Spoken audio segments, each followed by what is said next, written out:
Welcome everyone to this new episode of the Privacy Rules PrivacyEspresso series, a series where we delve into the latest news on privacy and data protection from all over the world, and we do that of course with our expert members of the Alliance.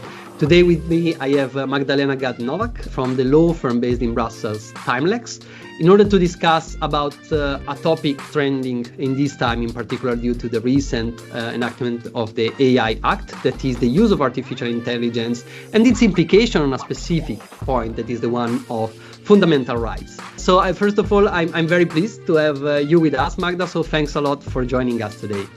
Hi, Alessandro. Thanks for having me here again.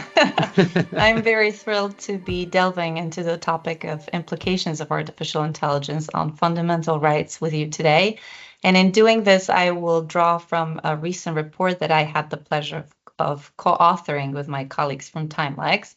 The report titled "The Role of Artificial Intelligence in Processing and Generating New Data" was published by the Publication Office of the European Union, actually right before the official publication of the AI Act. And in this report, I contributed a chapter which focuses specifically on today's topic, which is the impact of artificial intelligence on fundamental rights. In recent years, as you probably know, we have been experiencing this overwhelming buzz surrounding artificial intelligence. Specifically, in recent months, there has been this huge hype about the AI Act, which is the first comprehensive law in the world dedicated to regulating artificial intelligence.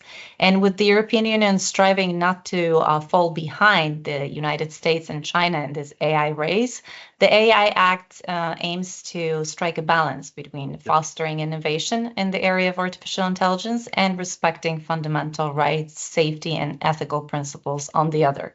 Especially that in this ubiquitous fascination with AI, we tend to forget that although AI-based technologies can be a tremendous force for good and they can assist us humans in unprecedented ways, they also hold the potential for disaster if deployed irresponsibly. They can have negative, even catastrophic effects if implemented without adequate and due consideration given to their impact on our fundamental rights. So AI is increasingly integrated into various aspects of our daily lives. Given its expanding role, it's crucial to consider their impact on our fundamental rights. So what are these fundamental rights? Well, when we talk about fundamental rights, we usually refer to a set of legally protected and inherent basic human rights that are essential for the well-being, dignity, and freedom of individuals. For today's purposes, I will stick to the EU framework of fundamental rights, which consists of the Charter of Fundamental Rights of the European Union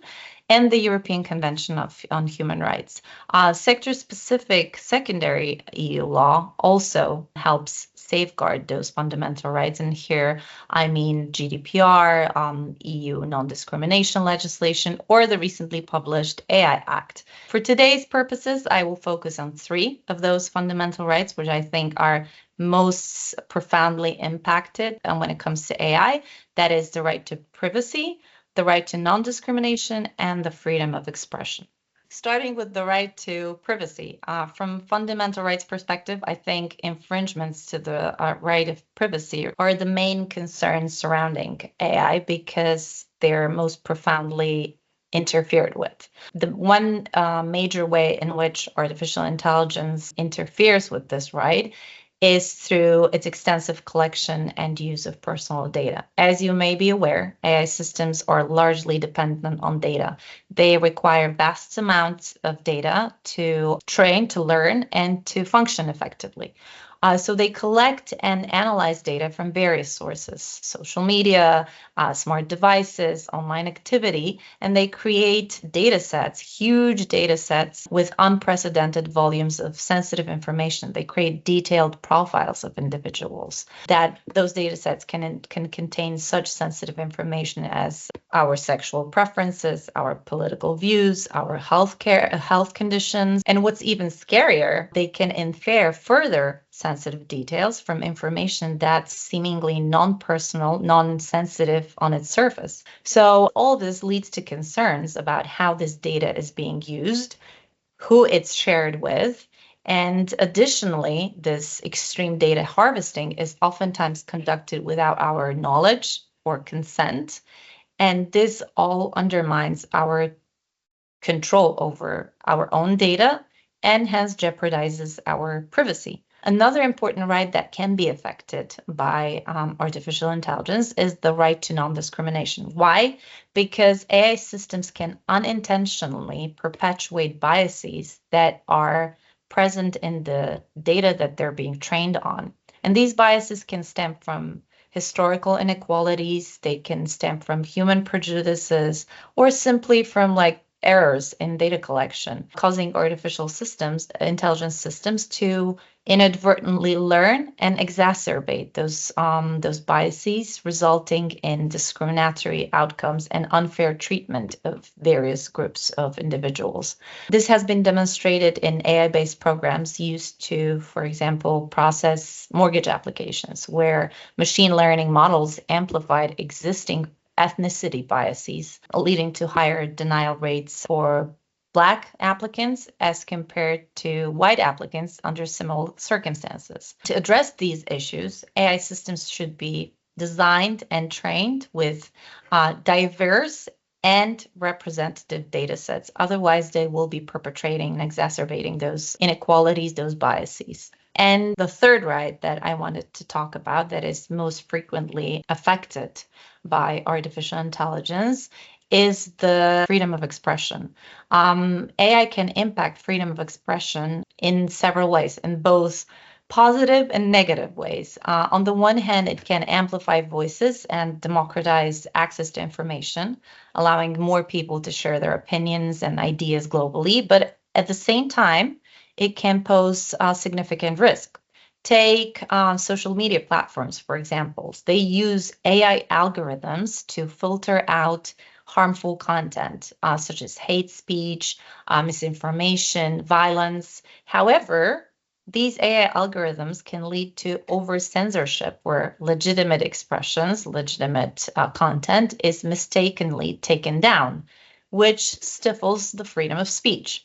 Additionally, AI-driven algorithms that personalize content can also create the so-called echo chambers. So what are these echo chambers? This is basically a situation where users are being showed content that's similar to whatever they've previously interacted with. This reinforces their existing beliefs, limits their exposure to different perspectives, and contributes to the spread of misinformation and further polarization of the society. So it's crucial for AI systems to respect and protect freedom of expression, to keep digital discourse open and vibrant. So in conclusion, while AI holds immense potential to drive positive change, its implications on fundamental rights can be profound and complex. And without proper safeguards, artificial intelligence has the capacity to undermine those essential principles and lead to serious consequences.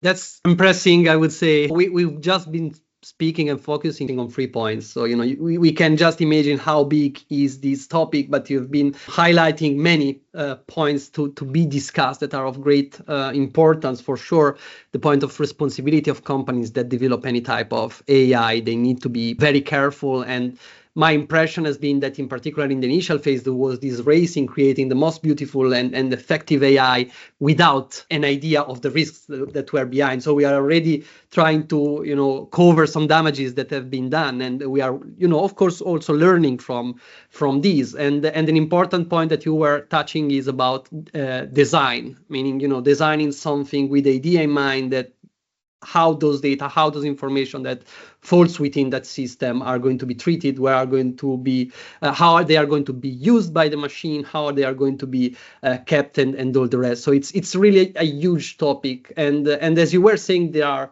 regulations and frameworks that are trying to strike a balance between the use of AI, because of course this is the future, is not something we can avoid, but on the other side to keep it balanced with protection. We have been discussing and we have been seeing AI as a great tool, but also as a great risk. And in cybersecurity, for example, we have been witnessing cases where artificial intelligence has been used as a way also to protect, not just to attack companies. So Can you tell us a bit more about cases where artificial intelligence can be used not just as a risk to fundamental rights, but also as an asset, as a, something to enhance it more? Sure. I think I already touched upon this a little bit when I talked about the freedom of expression. So while there are significant concerns about AI's impact on fundamental rights, it's important to recognize that AI has the potential not only to affect those rights in a negative way, but it can also enhance these rights in various ways. And in the realm of freedom of expression, I already touched upon it a little bit.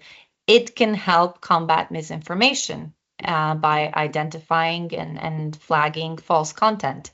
So AI can create deepfakes, but it can also help us humans spot those deepfakes. But in this overexcitement, we should still keep it at the back of our heads that AI, if used irresponsibly, can do more harm than bring positive effects.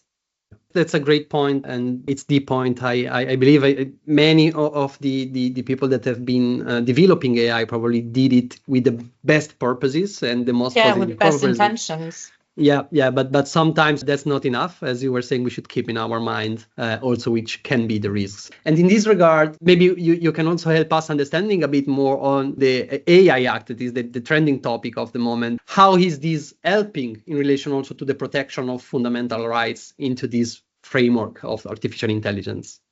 The AI Act puts fundamental rights at the forefront of its regulatory framework. I already mentioned it categorizes AI systems into 4 risk groups, I would say, depending on their impact on fundamental rights. So you have the prohibited AI systems, which are prohibited altogether because they go directly against fundamental values of the European Union, fundamental rights. Then we have the high-risk systems that present significant risk to fundamental rights, and hence they have to be regulated. And this is the largest chunk of the AI Act, which prescribes different regulatory requirements with respect to those systems. But one critical component of the AI Act, which I think is worth mentioning, especially in the context of fundamental rights, is the obligation that the AI Act imposes on the deployers of AI systems, high-risk AI systems, to conduct the so-called fundamental rights impact assessment. The aim of the FRIA process, as I will call it, is for the deployers, so those who use the AI systems under their authority, so not the developers, but those who deploy, who put them into use, into service. The purpose of this process is to identify specific risks of harm to the fundamental rights of individuals most likely to be affected by a given AI system, to assess that impact of that risk of that harm, and then to identify measures to be put in place in order to mitigate that harm should those identified risks materialize. So fundamental rights impact assessments should be conducted before the high-risk AI system is deployed, put into use. And of course, it's a continuous process. So whenever important factors change throughout the life cycle of an AI system, then the process has to be repeated and the FRIA has to be updated. Perfect, Magda. Thanks a lot for this. Of course, I would say that still the best approach also proposed by the framework is to prevent the issues and keep control in order to, of course, you have to always change because the technologies are something that you have to deal with daily, and you still have to be prepared on a daily basis on. As a lawyer, how much this is difficult to keep peace, with the evolution of it. But, that was incredibly interesting. So thanks a lot for your introduction to this topic, because this is just a little piece of a huge topic. Thank you for your time. Thank you for being with us. I would also like to thank our listeners because we are finishing our time. So I really hope to see you and all our listeners with the next PrivacyEspresso episode. Please, Magda, keep us updated with such interesting news, because it's always something we are very interested in. With pleasure. Thank you, Alessandro. Bye-bye.